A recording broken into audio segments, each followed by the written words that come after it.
সুমন এখন চুনারুঘাট। দেশি হাঁস। ও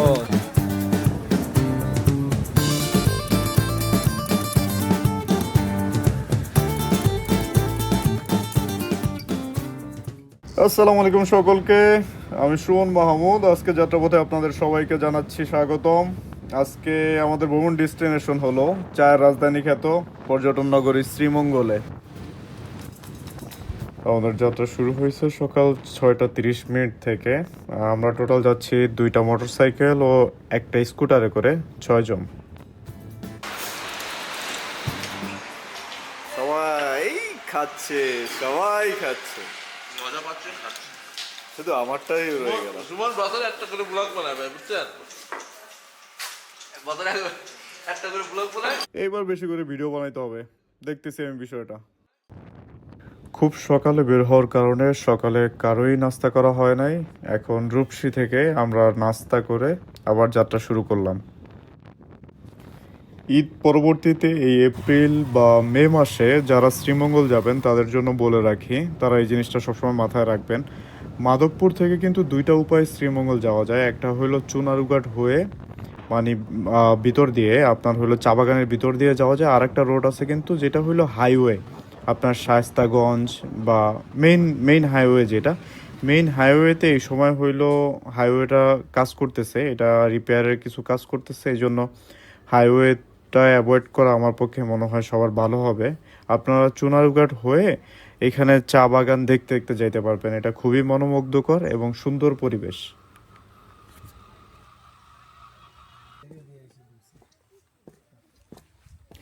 আমাদের প্রথম বিরতিতে আমরা মাধবপুর উপজেলার তেলিয়াপাড়ার চা বাগানে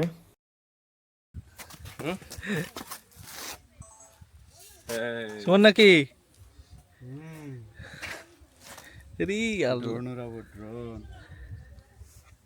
এইখানের অ্যাকচুয়াল ইতিহাসটা হইল 1971 সালে, যখন বাংলাদেশের যুদ্ধ শুরু হয় তখন 1971 সালের 4 এপ্রিল তেলিয়াপাড়ার চা বাগানে এখানে হইল যুদ্ধের প্রথম শপথ গ্রহণ করা হয়। জেনারেল আতাউল গনি ওসমানের তত্ত্বাবধানে এখানে আসলে সবাই সমঝোত হয় বা সবাই সম্মিলিতভাবে যুদ্ধ শুরু করে। তেমনি স্বাধীন যুদ্ধের প্রথম বৈঠককে স্মরণ করে রাখার জন্য এখানে প্রথম একটি বুলেটের স্থাপনা তৈরি করা হয়। মানে এটাকে ধরা হয় যে এখান থেকে বাংলাদেশের যুদ্ধের প্রথম গুলি শুরু হয়েছে। তেলিয়াপাড়া স্মৃতিসৌধ। স্মৃতিসৌধের পাশাপাশি এইখানে কিছু চা বাগান আছে, তারপরে হইলো একটা লেক আছে, বদ্ধপানির লেক। এখানে পদ্ম ফুল ফুটে আছে, দেখতে খুবই মনোরম সুন্দর পরিবেশ। এইখানে ঘাটে বসার জায়গা আছে। এখানে কিছু সময় স্পেন্ড করার পরে আমরা আবার যাত্রা শুরু করলাম। দুই পাশে চা বাগান, মাঝখানে কি সুন্দর রাস্তা। যত রাস্তা যাচ্ছে ততই সৌন্দর্য বাড়তেছে।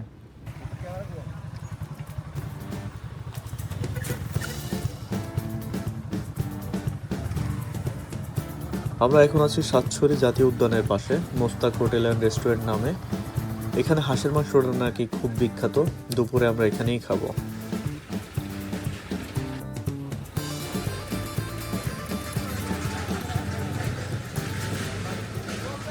কি ভাইয়া, কেমন করতেছ? খুব ঘুরতেছি। খাবার খেতে আসছিলাম কিন্তু সিরিয়াল অনেক বেশি, বলতে একটা পরে খাবার দিব, এই প্রথম খাবার থাকলে হয় আর কি। না, এটা বলেন যে আমরা কোথায় আছি এখন? আমরা আছি এখন বুলেট, যেখান থেকে আপনার যুদ্ধের সৈনিকদের প্রথম মানে যুদ্ধ ঘোষণা করা হয়েছে। বুলেট থেকে এখন আমরা আসছি। এখন কোথায় আসছি?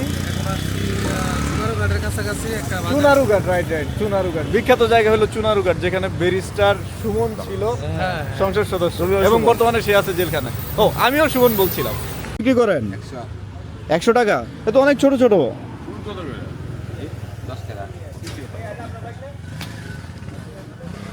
এই ডাবের সাইজ যদি 100 টাকা হয় তাহলে হবে।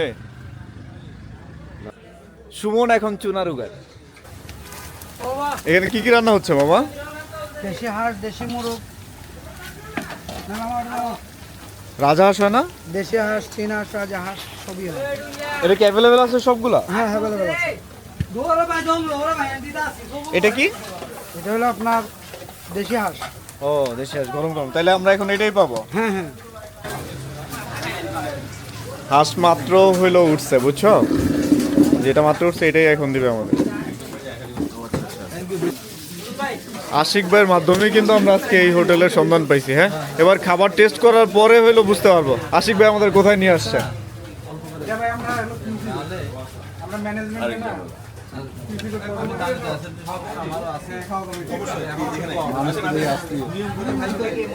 না, এখানে নাকি মোটামুটি অনেক মানুষ আসে। হাঁস হাঁস ওই যে মাত্র উঠছে দেখে আসছে যেটা ওইটা। আলু ভর্তা, আলু ভর্তা দিন। মেহেদির আজকে খিদা খুব বেশি লাগছে, মেহেদি আলু ভর্তা দিয়েই খাওয়া শুরু করে দিছে।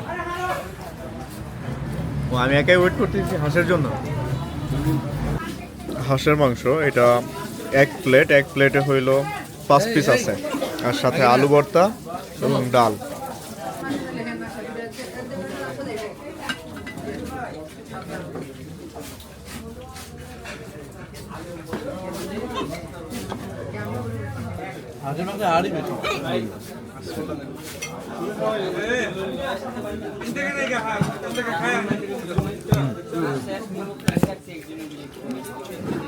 কিরে শোন, আমি তোর একটা কথা বলি, টেস্ট ভালো। শসা আনবি সবুজ দেখে ভালোগুলা। রান্না কি মোটামুটি চলে? হ্যাঁ ভাই, রান্না চলে। আপনার কাছে কেমন লাগছে? আমি তো এর আগে অনেকবার খাইছি, আজকেরটা বেস্ট। মনে হয় তোমার কাছে কেমন লাগতেছে? মজা। শামিম, আপনাদের জন্য সাজেশন ছিল, কেউ যদি আসেন এখানে আপনারা লাঞ্চ করতে পারেন। এখানে ওনারা প্রি বুকিংও নেয়। আপনাদের যদি বড় গ্রুপ থাকে সেক্ষেত্রে আপনারা এখানে আইসা খেতে পারেন, অথবা আগে বুকিং করে আসলে আপনারা খাবারটা আগে পাবেন।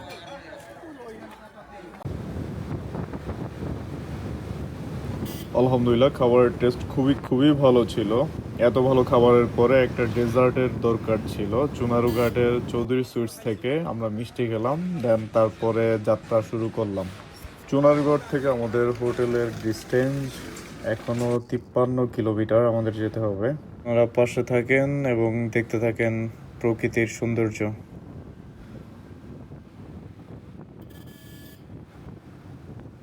আপনাদের কাঙ্ক্ষিত চা রানীকে পাওয়া গেছে। সবাইকে চায়ের দেশে স্বাগতম। আমরা অলমোস্ট শ্রীমঙ্গল চলে আসছি। এখন এখান থেকে ডিরেক্ট হোটেলে চলে যাব।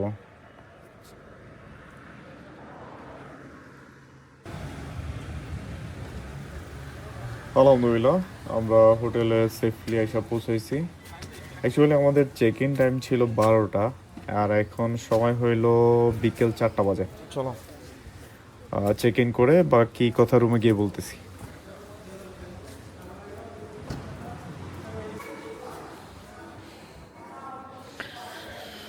রুম কি আমরা পেয়ে গেছি। আমাদের রুম নাম্বার হইল 404।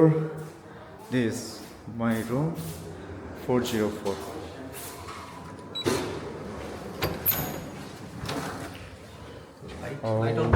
লাইট কোথায় আছে?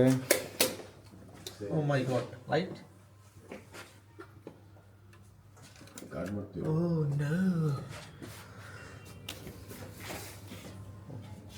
Light open.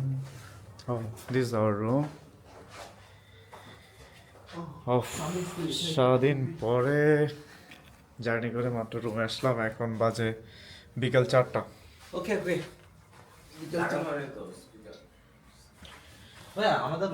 এখানে কফি এবং চায়ের ব্যবস্থা আছে।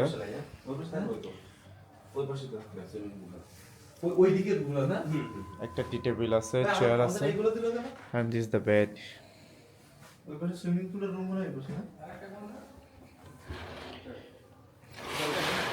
Oh, this is the balcony.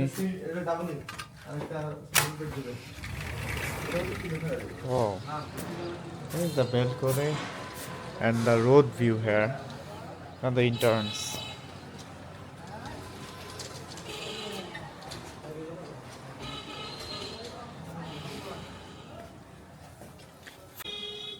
Ultimate অনেক জার্নি করে মাত্র হোটেলে পৌঁছাইলাম।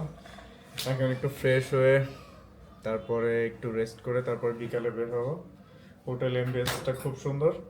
আমি দেখি নেক্সট ভিডিওতে হোটেলের কিছু এরিয়াল ভিউ দেখাবো আপনাদের। Thank you.